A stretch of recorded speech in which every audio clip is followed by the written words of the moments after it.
मैं एक quick reaction, बहुत शार्प रिएक्शन दीपक जी से लूंगा। दीपक सर, ये जो वैक्सीन की प्लानिंग चल रही है, हमें अपनी स्ट्रेटेजाइजिंग क्या करनी चाहिए?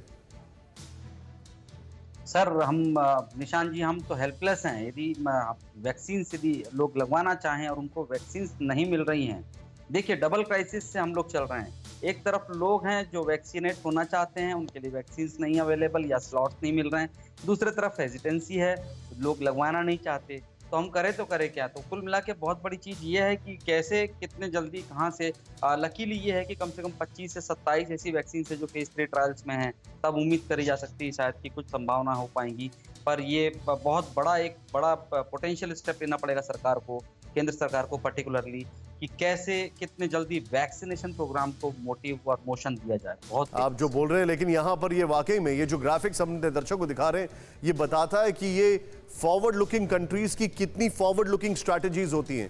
आइए, अब मेरे शो का ये आखिरी सवाल है और इस सवाल का मैं जवाब हर एक से लूंगा। राहुल, जरा प्ले करें इसको। ये हमारे शो का तीसरी लहर आई तो क्या देश की जनता इसके कहर से बच पाएगी? ये बहुत बड़ा सवाल है। तीसरी लहर आई तो क्या देश की जनता इसके कहर से बच पाएगी? राहुल, इस सवाल और वैक्सीन वाले ग्राफिक्स के साथ मैं सीधे आऊंगा। ये मेरा पहला सवाल है।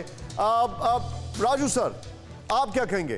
क्या हम लोग तीसरी वेव से बचाने में कामयाब होंगे? डॉक्टर राजू व्यास सर जी, सेकंड और थर्ड वेव के बीच में जरूर एक प्लेटू टाइम आएगा और उसी समय में हमें दो मेजर फैक्टर के ऊपर कार्य करना पड़ेगा। अगर हम दो मेजर फैक्टर्स पे, दो चीजों पे हम कार्य कर लेते हैं तो हम तीसरी वेव से हमारी जनता को बचा सकते हैं। पहली बात है कि हमारा इंफ्रास्ट्रक्चर जो इस प्रकार से अभी पिछले दिनों में हमने सुदृढ़ किया, उसी के साथ साथ कुछ अगर हम बच्चों के आईसीयू बेड्स की और रिक्वायरमेंट जो हैं उसको अगर फुलफिल कर लेते हैं और साथ ही साथ वैक्सीनेशन ड्राइव को अगर वॉर फुटेज पे हम लोग उस लेवल तक ले जा सकते हैं, तो मुझे लगता है कि आने वाली थर्ड वेव जब कभी भी आती है, हम हमारे मेजोरिटी ऑफ द नेशनल्स को, हमारे हिंदुस्तान के लोगों को बचा पाएंगे। अन्यथा मुझे ऐसा लगता है कि बड़ा मुश्किल होगा। और बाय द वे, अगर कोई म्यूटेंट वेरिएंट आया जो कि इससे भी ज्यादा लीथल हुआ, तो वो हमारे लिए एक बहुत ही ज्यादा चिंता का विषय बन सकता है।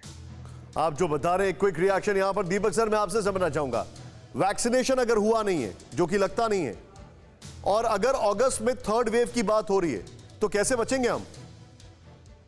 जब वैक्सीनेशन नहीं हुआ है तो फिर वही है जो बाकी कोरोना अप्रोप्रिएट बिहेवियर उसको फॉलो करने पड़ेंगे। आपको घरों में रहना पड़ेगा, अननेसेसरी बाहर नहीं निकलना पड़ेगा, सैनिटाइज करना पड़ेगा, डिस्टेंस मेंटेन करनी पड़ेगी। इसके अलावा कोई ऑप्शन नहीं है, नो चॉइस लेफ्ट। आप तो बता रहे हैं नो चॉइस लेफ्ट।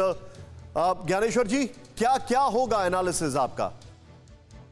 जी देखिए, कोई बहुत कम चांस है, मेरे ख्याल से बहुत ही अनलाइकली है कि अगस्त तक थर्ड वेव आए, क्योंकि ये जो शॉर्ट पीरियड होता है उसमें पूरी एंटीबॉडीज वेन होगी, तो ये कम से कम अगले 4 से 6 महीने लगेंगे पूरी एंटीबॉडीज खत्म होने में।